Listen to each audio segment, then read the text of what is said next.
اب قبولیت دعا کے دو نسخے سن لیجئے. ہم چاہتے ہیں کہ ہماری دعائیں قبول ہو جائیں تو یہ نسخہ سن لیجئے. انتہائی آسان وظیفہ، مشکل نہیں ہے.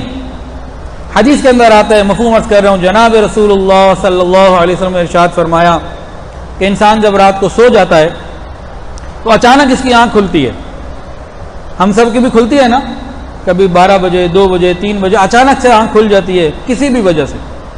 فرمایا کہ جب اس کی رات کو سونے کے درمیان اچانک آنکھ کھل جائے تو اس وقت یہ پڑھے، لا الہ الا اللہ وحدہ لا شریک لہ لہ الملک ولہ الحمد وہو علی کل شیء قدیر، الحمد للہ سبحان اللہ والحمد للہ ولا الہ الا اللہ واللہ اکبر ولا حول ولا قوة الا باللہ. پھر فرمایا اب یہ جو دعا مانگے گا قبول ہوگی. یہ مانگے رب اغفر لی، اللہم اغفر لی، اللہ میری مغفرت فرما دے.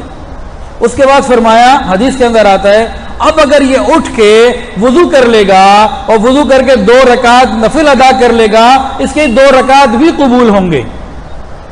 یہاں تک تو حدیث ہو گئی. اب ذرا اس میں بات سمجھیے، کرنا کیا ہے؟ چوتھا کلمہ 1 دفعہ پہلے، آخر میں تیسرا کلمہ 1 دفعہ، اور درمیان میں فقط لفظ الحمدللہ 1 مرتبہ. الحمدللہ رب العالمین نہیں، چوتھا کلمہ پہلے، درمیان میں فقط اتنا الحمدللہ، اور آخر میں تیسرا کلمہ، اتنا کرنا ہے. فرمایا اب یہ جو دعا مانگے گا قبول ہوگی. یہ کس نے بتایا؟ یہ حدیث کے اندر آیا ہے. اور تنبیہ کرتے ہوئے بتایا کہ دیکھو رب اغفر لی آخرت بھی مانگ لینا، ایسا نہیں کہ دنیا کا ہی مال پیسہ مانگ بیٹھنا. رات کا وقت ہے، ہم سو گئے، اچانک کسی وقت آنکھ کھولی، چوتھا کلمہ پڑھ لیا 1 دفعہ، لفظ الحمدللہ 1 دفعہ کہہ دیا، 1 دفعہ تیسرا کلمہ پڑھ لیا. اس کے بعد فرمایا جو مانگو گے ملے گا. بستر پر لیٹے ہوئے ہیں، ارے اٹھنے کی بھی ضرورت نہیں ہے، وضو کرنے سے بھی پہلے کی بات ہے یہ. اور اس کے بعد فرمایا جو اٹھ کر وضو کر لے گا اور 2 نفل پڑھ لے گا، فرمایا کہ یہ 2 نفل قبول ہو جائیں گے. یہ جو نفل کی قبولیت کا وعدہ ہے نا، یہ عجیب نعمت ہے. جس شخص کے نامہ اعمال میں کوئی ایک ایسا عمل ہو جو اللہ کے یہاں قبول ہو جائے، یہ شخص جنت میں ضرور جائے گا. یہ نہیں ہو سکتا کہ کسی کا نامہ اعمال میں کوئی مقبول عمل ہو اور یہ جنت میں نہ پہنچے. تو تہجد کی قبولیت کا یقین، دعا کی قبولیت کا یقین، اور آسان عمل. تو یہ قبولیت دعا کا وظیفہ اور حدیث سے ہے.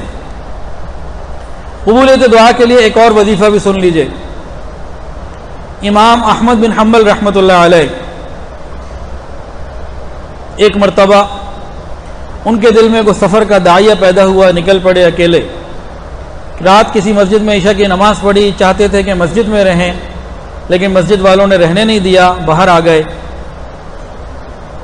کچھ سردی کا موسم تھا، کچھ خنکی تھی، تو باہر ایک نان بائی کی دکان کسی جگہ بستی میں کہیں نظر آئی. تو وہاں سوچا کہ چلو کچھ سینک آتا رہے گا، کچھ تھوڑا سا بیٹھنے میں آسانی رہے گی. اس نان بائی سے پوچھا اگر آپ اجازت دیں تو رات میں یہاں آپ کے پاس گزار لوں. جی بسم اللہ. اب آپ بیٹھ گئے. اب آپ نے نوٹ کیا کہ وہ جو نان بائی تھا وہ ہر کام سے پہلے استغفر اللہ استغفر اللہ استغفر اللہ پڑھ رہا ہے. روٹی لگا رہا ہے تو استغفر اللہ، اتار رہا ہے تو استغفر اللہ، کسی کو دے رہا ہے تو استغفر اللہ، پیسے لے، مطلب جو بھی اس کے کام ہیں ایک روٹی والے کے جو ہوتے ہیں، ہر کام سے پہلے استغفر اللہ استغفر اللہ استغفر اللہ پڑھ رہا ہے. اب امام صاحب کون ہیں؟ امام صاحب تو صاحب مذہب ہیں، دین کو جاننے والے ہیں. ان کو معلوم ہے کہ استغفار ایک ایسی نعمت ہے جس سے ہر برکت انسان کو ملتی ہے. کوئی نعمت ایسی نہیں جو استغفار کرنے والوں کو نہ ملتی ہو، سب ملتا ہے. انہوں نے ایک بہت زبردست جو ہے نا سلیکٹڈ سی بات اس سے پوچھی، پوائنٹ کی بات. کہا ہے نوجوان، میں نے تمہارے اس عمل کو دیکھا ہے، اس عمل کی وجہ سے تم مجھے ہی بتاؤ تمہیں کیا ملا. وہ جانتے تھے نا کہ شریعت میں تو استغفار کی کثرت بہت نعمت ہے، آخر تمہیں اس سے کیا ملا؟ اس نے کہا حضرت جب سے میں نے استغفار کی کثرت شروع کی ہے اس وقت سے لے کے آج تک جتنی دعائیں مانگی ہیں اللہ نے ساری قبول کر لی. کہ حضرت جب سے میں استغفار کر رہا ہوں، کثرت کرتا ہوں، اس کے بعد میں نے رب سے جو مانگا اللہ نے مجھے عطا کیا ہے. پھر کہنے لگا حضرت ایک خواہش ایسی ہے جو ابھی تک پوری نہیں ہوئی، لیکن مجھے یقین ہے کہ میرا کریم پروردگار وہ خواہش بھی پوری کرے گا. امام صاحب متوجہ ہوئے، فرمایا ہے نوجوان وہ تیری کون سی خواہش ہے جو ابھی تک پوری نہیں ہوئی؟ اس نے کہا میں غریب آدمی ہوں، ادھر علاقے میں ہوں، اور میں نے سنا امام احمد بن حنبل اتنے بڑے بزرگ ہیں، وہ فلاں شہر میں رہتے ہیں، میرا وہاں جانا مشکل ہے، آنا جانا میرے لیے آسان نہیں ہے۔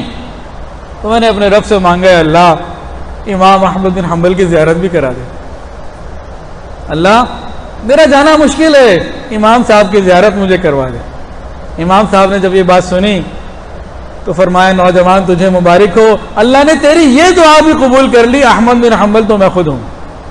اللہ نے وقت کے امام کو وہاں بھیج دیا۔ تو استغفار کی کثرت سے معاملات آسان ہوتے ہیں۔